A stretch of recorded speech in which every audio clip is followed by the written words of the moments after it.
तो दोस्तों मैं हूं अनुज, आप देख रहे हैं इलेक्ट्रिकल चैनल। दोस्तों आज की इस वीडियो में ये बताना चाहता हूं कि इस तरह के बोर्ड बनाना चाहते हैं तो आप बनाने के लिए तो बना लेते हैं, लेकिन वायरिंग सही से नहीं कर पाते हैं। तो वायर हमने फिटिंग कर लिया है पहले से ही, क्योंकि ये हमारा जो पीवीसी बोर्ड होता है ये हमारा पहले से कटिंग होकर कंपनी से ही मिलता है। ये देखिए हमारा कंपनी का ही है, हम इसमें फिटिंग किए हैं। बस फिटिंग की वायरिंग करना है। तो आइए वीडियो में शुरू से लास्ट तक बने रहेंगे। तो चैनल पे पहली बार आए तो सब्सक्राइब कीजिए, शेयर कीजिए, लाइक कीजिए। आपको वायरिंग करना बताता हूँ, वायरिंग किस तरह करना है। स्विच के ये देखिए स्विच है, ये स्विच का निचला हिस्सा हमेशा मेन होता है। ये जो खंभे से आया हुआ है ये हमारा इंडिकेटर है। इंडिकेटर में न्यूट्रल और फेस, न्यूट्रल और कलर का वायर है। ये हमारा फेस है, मेन बना रहता है, और ये ब्लू कलर का है, ये हमारा न्यूट्रल है। और तीसरा वायर जो होता है, ये तीसरा वायर हमारी जो सॉकेट की जो ये देखिए स्विच से हमारा ऊपरी हिस्सा से लगेगा न्यूट्रल। न्यूट्रल को हमको क्या करना है कि ब्लैक कलर या ब्लू कलर जो हम न्यूट्रल बनाते हैं वो हमारा इंडिकेटर के ऊपरी हिस्सा से या निचले हिस्सा से जो भी बनाएंगे न्यूट्रल फेस। तो फेस को हमको क्या करना है कि इसमें लगाना है स्विच के निचले हिस्से में, और न्यूट्रल को लगाना है ऊपरी हिस्से में, ठीक है। और बचता हमारा है ये तीसरा पॉइंट। तीसरी पॉइंट में कोई वायर जल्दी नहीं लगाता है। इसका मतलब ये होता है कि ये अर्थिंग प्लग होता है, तो या पंखा हो गया या कूलर हो गया, हीटर हो गया, इन सब में 3 पिन कंपनी की तरफ से लगा हुआ आता है, क्योंकि इसमें बॉडी अर्थ होता है। ये बॉडी अर्थ के लिए ये ज़मीनी अर्थिंग दी जाती है। तो आइए मैं वायरिंग करके आपको अच्छे तरीके से दिखाता हूँ। ये देखिए हमारा ब्लू कलर है तो इसको न्यूट्रल बनाएंगे। एक हमने मेन निकाल दिया, दूसरा हमारा वायरिंग जो बोलते हैं जंपर। तो जंपर के लिए होता है कटिंग कर करके ही लगाना पड़ता है, क्योंकि वायरिंग में भी हमेशा जो ये स्क्रू है इसको हमेशा टाइट रखना है, ठीक है। इस पे लिखा है एन का है, और यन बना है तो न्यूट्रल का है। ये जो बीच वाला सिंबल बना है ये अर्थिंग का है। तो हम लगाएंगे न्यूट्रल में। यहाँ पे देखिए हमने न्यूट्रल का कनेक्शन कर दिया है। यहाँ पे देखिए हमने न्यूट्रल का कनेक्शन कर दिया है, ठीक है। न्यूट्रल का कनेक्शन हमारा सिर्फ सॉकेट में ही जाएगा। सॉकेट से जो मतलब बल्ब जलाना है तो न्यूट्रल फिर लेके आना है सॉकेट में, और इसके बाद मेन लेके आना है यहाँ पे स्विच के ऊपर हिस्सा में। अब हम मेन लगा रहे हैं, ठीक। देखिए हम यहाँ पे माप रहे हैं, तो इसको माप के ही काटना है। हमने यहाँ पे इस तरह से डाल दिया है स्क्रू को। अब इसको भी कनेक्ट करेंगे इसी से, ठीक है। यहाँ से यहाँ तक जो स्विच का निचला हिस्सा है सबको लूपिंग कर दिया है। अब देखिए यहाँ से अब इसको भी लूपिंग करना है आपको। स्क्रू को ढीला कर लेना है। हमने यहाँ पे लूपिंग कर लिया है, ठीक है। देखिए हमारा यहाँ पे मेन भी लग गया है, न्यूट्रल भी लग गया है, ठीक है। ये हमारा इंडिकेटर के ऊपरी हिस्सा में हमने मेन लगाया है, निचले हिस्सा में न्यूट्रल है। न्यूट्रल का हमारा सॉकेट में आया है 5 पिन, और दूसरा जो है दूसरी सॉकेट में आया है, ठीक है, न्यूट्रल। और हमारा जो मेन है स्विच के निचले हिस्से में आया है, ठीक है। सारी स्विच को कनेक्ट कर दिया हूँ एक ही से, ठीक है। मेन में जो है सारी स्विचों में निचले हिस्से में ही लगाना होता है, क्योंकि ऊपरी हिस्से में लगाएंगे तो उल्टा कटेगा। उल्टा कटेगा तो हमारी स्विच भी ख़राब हो जाएगी और हमारा सही से जलेगा भी नहीं। यदि अगर हमारा जल भी जाता है स्विच हमारी जल्दी ख़राब हो जाती है, या हमारा जो बल्ब होता है वो भी जल्दी ख़राब होता है, ठीक है। तो आइए अब मैं इसको इससे सॉकेट में कनेक्शन कैसे करना है।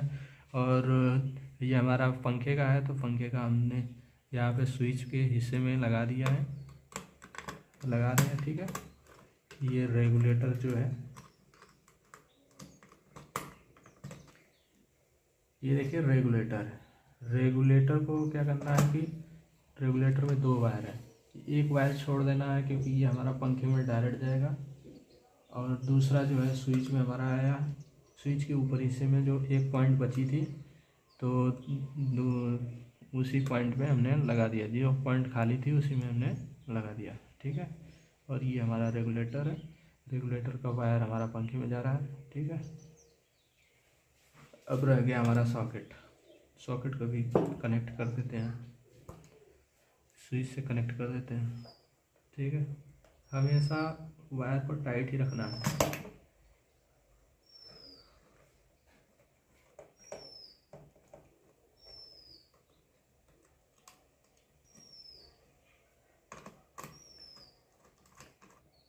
ये देखिए हमारा टाइट हो गया। ठीक है, तो हमारा दूसरी सॉकेट बची है, इसको भी कनेक्ट कर देते हैं क्योंकि हमारा एक बोर्ड कंप्लीट हो जाएगा। हमारा ये जो स्विच था इसके लिए था, लेकिन हमारा ये रेगुलेटर का जॉइंट करना पड़ेगा, तो इसलिए मैंने जॉइंट ना करके इसी से इसको पंखे का रेगुलेटर जो है इसमें कनेक्ट कर दिया हूँ।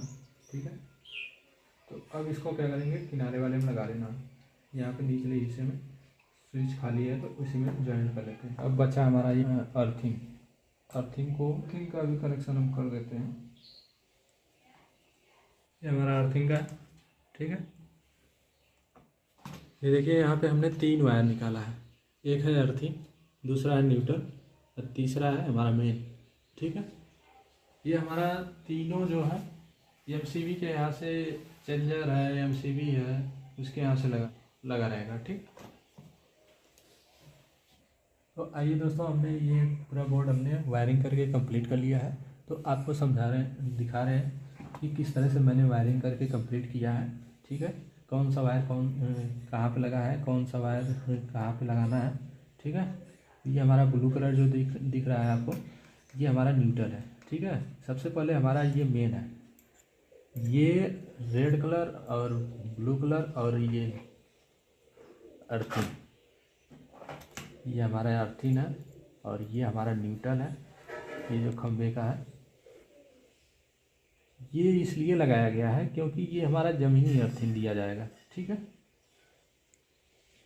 और ये हमारा न्यूट्रल है खंभे का, और ये हमारा मेन है खंभे का। इसमें अब हम खंभे से ला रहे हैं तो सीधा इंडिकेटर में लाएंगे। ठीक है, इंडिकेटर से हमारा जो है ब्लू कलर का न्यूट्रल बना है इसमें सॉकेट में। एक सॉकेट का जो छोर होता है, न्यूट्रल इसलिए बनाया जाता है कि क्योंकि एक दो तरह के वायर होते हैं जो बल्ब को जलाने के लिए, एक अर्थिंग की ज़रूरत पड़ती है, एक मेन की ज़रूरत पड़ती है। तो इसलिए हम लोग हमेशा सॉकेट में एक न्यूट्रल देते हैं।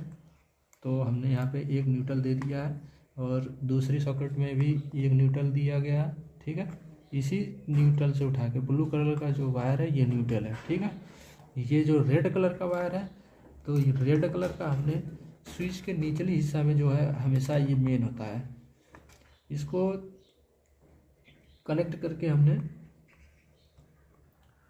स्विच के निचले हिस्सा में लाया है। ठीक है, स्विच के निचले हिस्से में देखिए ये कनेक्ट कर दिया है। ठीक है, ये टोटल स्विच के निचले हिस्से में ही कनेक्ट होता है क्योंकि ऊपर प्लग दिया रहता है। ठीक है, प्लग में इसलिए दिया रहता है कि ये अर्थिंग करंट लगता है तो शॉर्ट न लगने के लिए इसका इस्तेमाल किया जाता है। ये घर में हमेशा वायरिंग करवाते समय अलग से अर्थिंग हर बोर्ड में दिया जाना चाहिए। ये हमारा बोर्ड है, तैयार हो चुका है। ठीक है, अब इसको हम टेस्टिंग करेंगे, टेस्टिंग करके आपको दिखाते हैं किस तरह से करना है। तो आइए, हमारा यहाँ पे ये देखिए हमारा जल रहा है, सही है वायरिंग। ठीक है, हमारी टेस्टिंग भी हो चुकी, हमारा बोर्ड भी बन के कंप्लीट हो चुका है।